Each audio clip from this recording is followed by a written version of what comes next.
Welcome back to my YouTube channel. ತುಂಬ ಸಿಂಪಲ್ಲಾಗಿ ಹಾಗೆಯೇ ಕ್ವಿಕ್ಕಾಗಿ ಚಿಲ್ಲಿ ಚಿಕನ್ ಫ್ರೈನ ಹೇಗೆ ಮಾಡೋದು ಅಂತ ನೋಡೋಣ. ಮೊದಲಿಗೆ ಅರ್ಧ kg ಅಷ್ಟು ಚಿಕನ್ನ ತೊಗೊಂಡಿದ್ದೀನಿ. ಸ್ವಲ್ಪನೂ ನೀರು ಇಲ್ಲದಿರೋ ಹಾಗೆ ಕಂಪ್ಲೀಟಾಗಿ ನೀರನ್ನ ಸೋಸಿ ತೊಗೊಳ್ಬೇಕು. ಈಗ ಮಸಾಲೆನ ರೆಡಿ ಮಾಡ್ಕೊಳ್ತಾ ಇದ್ದೀನಿ. ಇದಕ್ಕೆ ನಾನಿಲ್ಲಿ ಒಂದು ಈರುಳ್ಳಿನ ತೊಗೊಂಡಿದ್ದೀನಿ. ನಿಮಗೆ ಗ್ರೇವಿ ಜಾಸ್ತಿ ಬೇಕಿದ್ರೆ ಇನ್ನೊಂದು ಸ್ವಲ್ಪ ಈರುಳ್ಳಿ ಕ್ವಾಂಟಿಟಿನ ಜಾಸ್ತಿ ಮಾಡ್ಕೊಳ್ಬೇಕು. ಹಾಗೆ ಬೆಳ್ಳುಳ್ಳಿ, ಶುಂಠಿ, ಹಸಿಮೆಣಸಿನ್ಕಾಯಿ ಮತ್ತು ಕೊತ್ತಂಬರಿ ಸೊಪ್ಪನ್ನ ಹಾಕ್ಕೊಂಡು ಗ್ರೈಂಡ್ ಮಾಡ್ಕೋಬೇಕು.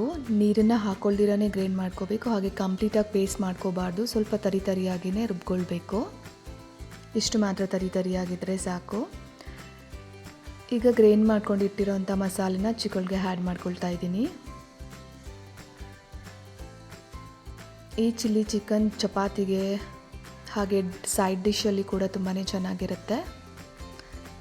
ಈಗ ಇದಕ್ಕೆ ಸ್ವಲ್ಪ ಅರಿಶಿನ ಮತ್ತು ಉಪ್ಪು, ಒಂದು ಲೆಮನ್ ಇಲ್ಲ ಅಂದರೆ ವಿನೆಗರ್ ಬೇಕಾದ್ರೂ ಹಾಕೋಬೋದು.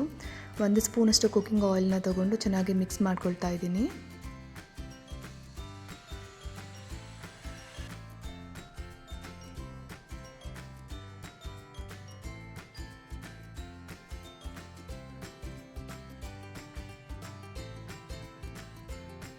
ಹಾಗೆ ಇಲ್ಲಿ ನಾನು ಫ್ರೆಶ್ ಆಗಿರೋಂಥ ಕರಿಬೇವಿನ ಸೊಪ್ಪನ್ನ ತೊಗೊಂಡಿದ್ದೀನಿ. ಇದು ಆಪ್ಷನಲ್, ಬೇಕಿದೆ ತೊಗೋಬೋದು ಅಥವಾ ಸ್ಕಿಪ್ ಮಾಡ್ಬೋದು. ಹಾಕ್ಕೊಂಡ್ರೆ ಒಂದು ಸ್ವಲ್ಪ ಫ್ಲೇವರ್ ಚೆನ್ನಾಗಿರುತ್ತೆ ಅಂತ ಈ ಕರಿಬೇವಿನ ಸೊಪ್ಪನ್ನು ಹಾಕ್ಕೊಂಡು ಒಂದು ಸರಿ ಮಿಕ್ಸ್ ಮಾಡಿಕೊಟ್ಟು ಒಂದು 20 ಮಿನಿಟ್ಸ್ ಆದರೂ ಮಿನಿಮಮ್ 20 ಮಿನಿಟ್ಸ್ ಮ್ಯಾರಿನೇಟ್ ಮಾಡ್ಕೋಬೇಕು. ನೋಡಿ, ಈಗ ಚಿಕನಲ್ಲಿನೇ ನೀರು ಬಿಟ್ಕೊಂಡಿದೆ. ಅದಕ್ಕೋಸ್ಕರನೇ ನಾವು ನೀರು ಹಾಕ್ಕೊಳ್ದಿರೇ ಮ್ಯಾರಿನೇಟ್ ಮಾಡ್ಕೊಳ್ಬೇಕು. ಈಗ ಮ್ಯಾರಿನೇಟ್ ಮಾಡಿ ಇಟ್ಕೊಂಡಿದ್ದಂಥ ಪಾತ್ರೆಯಲ್ಲೇ ಬೇಯಿಸ್ಕೊಳ್ಳೋದಕ್ಕೆ ಇಟ್ಕೊಳ್ತಾ ಇದ್ದೀನಿ. ಮೀಡಿಯಮ್ ಫ್ಲೇಮಲ್ಲಿ ಇಟ್ಕೊಂಡು ಒಂದು ಸರಿ ಎಲ್ಲ ಚೆನ್ನಾಗಿ ಮಿಕ್ಸ್ ಮಾಡಿಕೊಟ್ಟು ಬಾಯ್ಲ್ ಮಾಡ್ಕೊಳ್ಬೇಕು. ತುಂಬ ಕಡಿಮೆ ಇಂಗ್ರೀಡಿಯೆಂಟ್ಸಲ್ಲಿ ತುಂಬ ಬೇಗನೆ ಮಾಡ್ಕೊಳ್ಬೋದು. ಸೈಡ್ ಡಿಶ್ಗೆ ಡ್ರೈ ಆಗಿ ಬೇಕಿದ್ದರೆ ಡ್ರೈ ಆಗಿ ಮಾಡ್ಕೋಬೋದು, ಅಥವಾ ಚಪಾತಿಗೆಲ್ಲ ಬೇಕು ಅಂತಂದರೆ ಇನ್ನೊಂದು ಸ್ವಲ್ಪ ಗ್ರೇವಿ ಎಕ್ಸ್ಟ್ರಾ ಬೇಕಿದ್ದರೆ ಇನ್ನೊಂದು ಸ್ವಲ್ಪ ಎಕ್ಸ್ಟ್ರಾ ಆನಿಯನ್ನ ತೊಗೊಂಡು ಗ್ರೇವಿ ಎಕ್ಸ್ಟ್ರಾ ಮಾಡ್ಕೊಳ್ಬೋದು.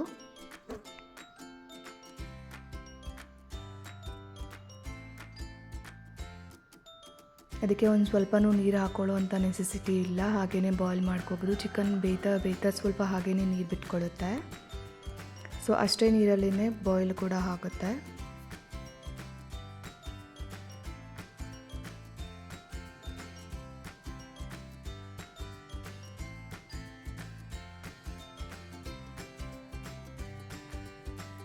ಹಾಗೆ ಈ ಸ್ಟೇಜಲ್ಲಿ ಉಪ್ಪೇನಾದರೂ ಕಮ್ಮಿ ಇದ್ದರೆ ಉಪ್ಪು ಮತ್ತು ಗ್ರೀನ್ ಚಿಲ್ಲಿನ ಆ್ಯಡ್ ಮಾಡ್ಕೋಬೋದು.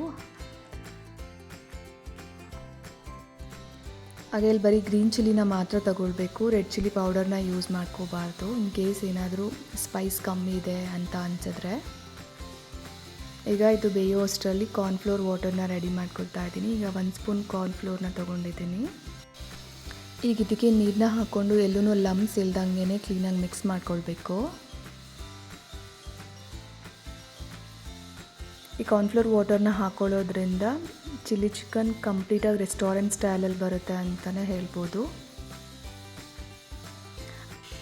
ಚಿಕನ್ ಎಲ್ಲ ಕಂಪ್ಲೀಟಾಗಿ ಬಾಯ್ಲ್ ಆಗಿದೆ. ಸೊ ಈಗ ಕಾರ್ನ್ಫ್ಲೋರ್ ವಾಟರ್ನ ಹಾಕ್ಕೊಂಡು ಮಿಕ್ಸ್ ಮಾಡ್ಕೊಳ್ತಾ ಇದ್ದೀನಿ.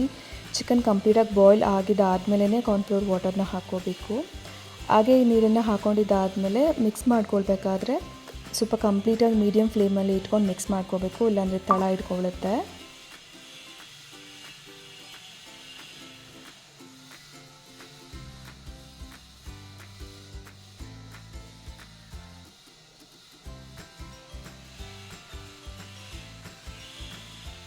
ಮಿಕ್ಸ್ ಮಾಡ್ತಾ ಕಂಪ್ಲೀಟಾಗಿ ಗಟ್ಟಿನೇ ಆಗಿಬಿಡುತ್ತೆ ಕಾರ್ನ್ಫ್ಲೋರ್ ವಾಟರ್ ಹಾಕಿರೋದ್ರಿಂದ.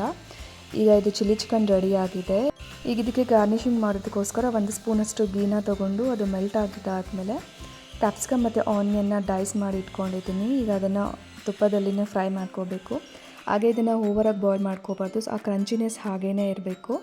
ಅಲ್ಲಿ ತನಕ ಇದನ್ನು ಫ್ರೈ ಮಾಡ್ಕೊಳ್ಬೇಕು. ಈಗ ಇದನ್ನು ಚಿಕನಲ್ಲಿ ಹಾಕಿ ಒಂದ್ಸರಿ ಎಲ್ಲ ಮಿಕ್ಸ್ ಮಾಡಿಕೊಟ್ರೆ ಚಿಲ್ಲಿ ಚಿಕನ್ ಈಸ್ ರೆಡಿ.